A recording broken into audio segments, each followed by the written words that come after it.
As Ben said, we're going to have another installment of our Boerne Listens, and tonight we're going to talk about unique community charm. Before we do that, I just want to remind you, this is a biannual survey, the last one conducted in December, and we had about 1,600 completed surveys. About 75% of those are city residents, and the survey measured city facilities, city qualities and benefits, development and growth, safety and security, and mobility and infrastructure. So we'll go ahead and start with District 1. Boerne needs more open space and places for children to play and engage in outdoor sports. I see kids playing in the streets all the time or in tiny front yards. It's sad for them. I'll counter that. I'm happy that they're outside. But please work on widening sidewalks and removing mailboxes from them. Boerne could be a great place to walk and bike, but is so very dangerous right now since the trails are not connected. Continue attracting businesses to Main Street, please. We love Boerne and want Main Street to continue to grow and be an attractive downtown destination for visitors and residents. Also, more free parking is needed. Thank you. Boerne needs a dog park, and we need designated pickleball courts with painted lines.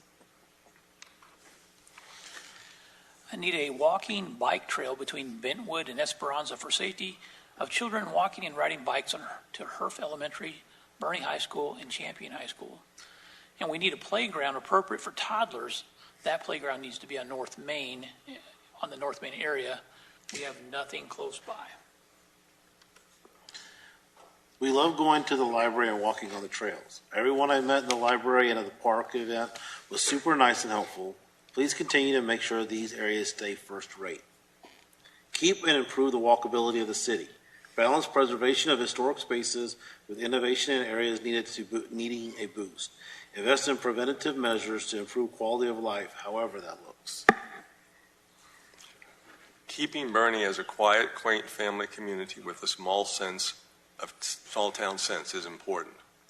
Why are there never any recreational improvements south of River Road? No parks of the like. Why is there only one park like Kinder Park? I don't know. The parking lot at Boerne City Lake is too small, or Boerne City Park is too small. Please make sure we keep the authentic hill country small German town feel.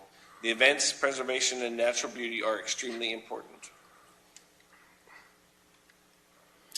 All right, thank you. So, as we said, we've had several of these conversations. This one is a little bit different, and I'll tell you, in the 14 plus years that I've been here, and I've sat through comp plan meetings, and we've sat through master plan meetings, and we've sat through conversations with the public, community charm is always kind of the center of that discussion when we start talking about what we want to make sure that we preserve in Boerne, what we want to make sure that we keep Boerne being. The tough thing about it is it's always been the hardest to define. We have a lot of conversations about a lot of different things, but community charm is kind of, it's different for everybody. And so I thought this was a really good kind of statement. Community charm isn't just one thing, it's everything that we value, and it's all put together. And so as we start kind of looking at that, we've talked about these first three, mobility and traffic, smart growth, and public safety in previous conversations. And I really want to focus on some of these other areas today: beautification, community engagement, history, tradition, heritage, arts and culture, and parks and open spaces, and the role that they play in us creating community charm here in Boerne. So to start with that, I just want to talk about the importance of the tools that we have for us to preserve that community charm as we're working through development, as we're working through the projects that we put in place. And it's very visible in our strategy map. We have 4 pillars, and one of those is community charm. And so we right off the bat remind people how important that is based on all of those conversations that we have. We have a 10-year rolling plan that consists of our comprehensive master plan, parks plan, library master plan, mobility master plan, arts and culture master plan. All of those things are the tools that we utilize on a day-to-day basis to make sure that we're preserving our small community charm. We had questions in there and we had comments in there about where do parks go, where do we connect trails, how do we connect trails. These plans are how we designate those. These plans are how we study where the next park needs to be, where the need needs to be, where the next fire station needs to be. All of those things as we're looking at it, these plans are our guide in order to do that. They're also, the mobility master plan isn't just where the roads need to go, it's also our pedestrian master plan.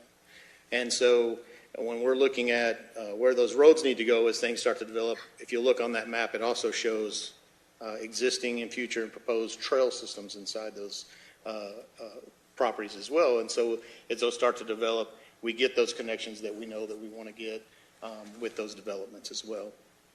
And then if you'll remember the urban corridor design guide that we put together, not only does that act as a guide for us as we start to put together roundabouts, as we put together trailheads and park connections, but it also allows us to provide that to our developers as we come in to, so that they can see what those things that are important, that we want to see those materials, that we want to see those same concepts carried further in their development so that we get this consistent look and feel that creates that charm. And then, of course, our Unified Development Code, which has tools inside it. Most importantly, was parkland dedication.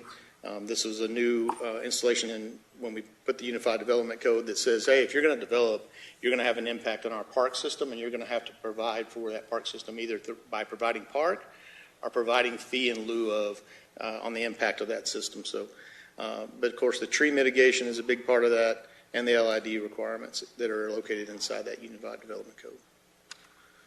So let's look a little bit more into how those plans help us and how we utilize those. So these plans keep us aligned with our mission, our vision, and our community values. They keep us focused on the priorities that we've set on those plans so that we don't get shiny item syndrome. We don't say, oh, that's a neat little thing that we need to go do. It just came up and we go do it, when we have a lot of other priorities that have already been identified. If everything's a priority, then nothing's a priority. We've got to focus fire those things that we've identified as key projects and initiatives. These plans keep us prepared. They keep us in line with preparing our future budgets and resource allocation. These plans keep us transparent and accountable. They're the playbook. The residents have it. They're on our website. They're updated every year in that 10-year rolling plan. They know what those priorities that have been identified is and those projects and those initiatives, and they're updated every year. And these plans keep us coordinated across departments, across projects. Good example of that is the Adler Road project and the park project. Any project that we do here inside the city is not ever just going to involve one department. There's always going to be multiple departments involved in those projects. And this helps us keep coordinated. And these plans help us be activated, turning this community feedback. Every one of these plans are community feedback, council feedback, staff feedback put into action. And so these plans help us stay activated. So let's talk about some of the other ways that we directly affect the community culture. And we have a couple of departments that are very up front and center in providing this. Parks and Recreation Department is one of those departments. I may be a little bit biased there, but I think they do an amazing job. On the right side, you see the cover of this year's 2025 Parks and Recreation Guidebook. From the front cover to the back cover is full of information. It's full of all of the programs, the community events, all of the offerings that both us and our community partners have. So when someone moves to town, they have that guidebook that says, how can I get connected to the community? How can I see what's going on and what's available out there for me to get involved in? The other two pictures are great examples of projects that the Parks Department's been involved in with community partners. The center picture there is Amy's Playground that we just dedicated recently. That was a result of Parks Foundation, a private donor, and the Parks Department all working together to give something that our citizens have been asking for, enhanced playground features, and an accessible playground feature. And then, of course, our Arbor Day celebration on the left, great partners in the Rotary Club, Boerne Rotary Club, Burkett Arbor Care, as a small part once a year, but overall our Tree City USA program, like I say, in the 14 plus years that I've been here, has planted thousands of trees. And Tree City USA, a lot of confusion on it. People ask about it, but it is about the trees and the protection of the trees that are on our public property that we maintain as the city of Boerne. So that's thousands of trees that have been planted through that program on city property, on public property that people have access to enjoy. we had a lot of those comments that talked about we need pickleball courts, we need a dog park, we need sports, we need open space, we need trails, we need playground spaces. Really excited about this project. This is a voter-approved project. You guys got a good update on this project, but I just want to emphasize how excited we are to hit so many of those requests and needs that the community has made apparent to us. So really excited about this. Hope to get this underway after the first of the year. So a great project. And then some of these other things that we want to talk about, the ability for us to put on these large community events, the two top pictures there, the Movie in the Park. This is a free event, brings community together. It gives you a chance to sit down with your neighbors. We have community partners that are a part of these events as well, providing pre-movie activities. And then, of course, the discussion about our German heritage and the Verde Village Band, as well as the concert band. The parks sponsor several of these throughout the summer that allow people, again, to come to the park for free, meet with their neighbors in their community, and be a part of these great projects. On the bottom left, of course, the update to our River Road project. And then on the right, probably one of our most requested over the last few years was to add restrooms and water fountains to Kinder Park. Kinder Park was such a great project, but it was a small project, and it didn't include at that time the restroom and water fountain. And so getting these additions into that park have been a tremendous asset. The other department that has a really big upfront role in providing this sense of community charm is our library, Patrick Keith Public Library Department. And as you can see up on the top left, this is just a few weeks ago here during the summer. They bring animals in each week for the kiddos to be around. I'm really impressed by how brave those little ones are. The snake looks like it could eat every one of them at one time. But if you've ever been here when this is going on, you don't leave City Hall during this event because your parking space will be taken and you won't get it back. You'll have to wait until after lunch to come back and park at City Hall. Tremendous support of that program. On the bottom left, you see our book festival this year that was held on Main Plaza, where it gave the opportunity for folks to interact with our Library Foundation and our Patrick Keith Public Library, our local authors, and get a chance to hear and talk to them directly. And then probably the thing that we're most excited about is our bookmobile that we're working on now. It's being built right now, allow us to extend services and meet people where they're at and do things that we haven't been able to do in the past. We're really excited about the potential of the expansion of the library services with that bookmobile. And I'll tell you, as I started putting this together, and I talked to Ben about this, especially in light of everything that's going on,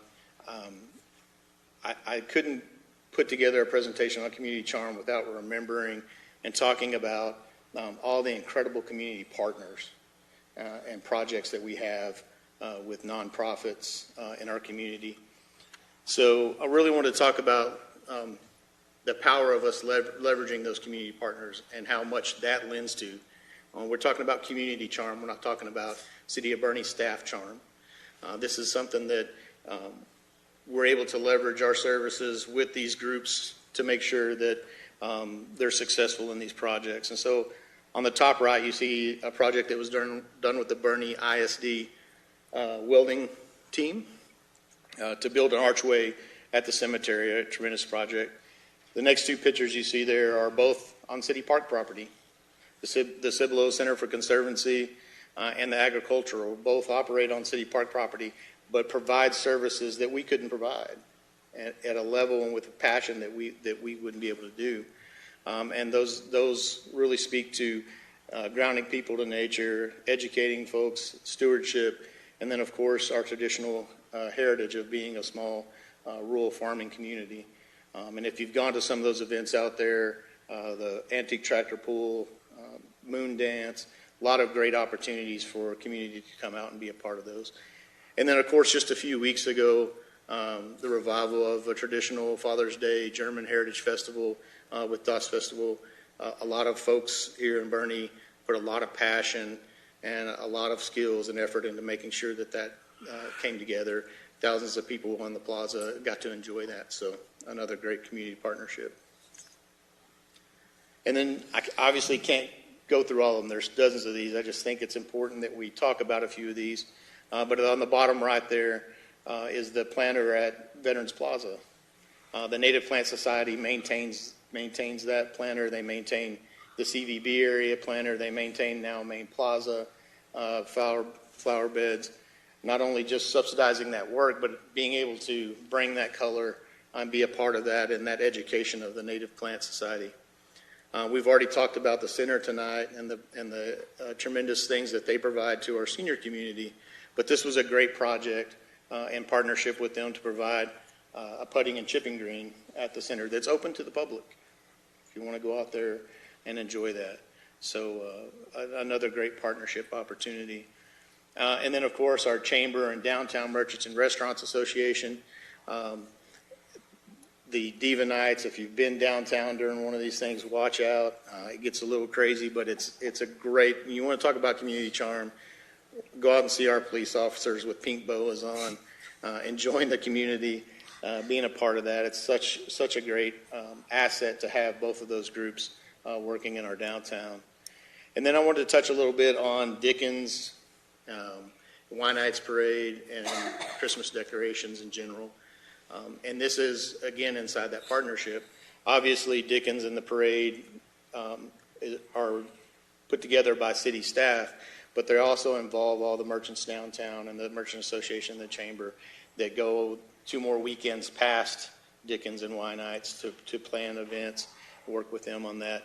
We can decorate, and we gave additional effort towards decoration both at the plaza and downtown and lighting, and we got tremendous response from that.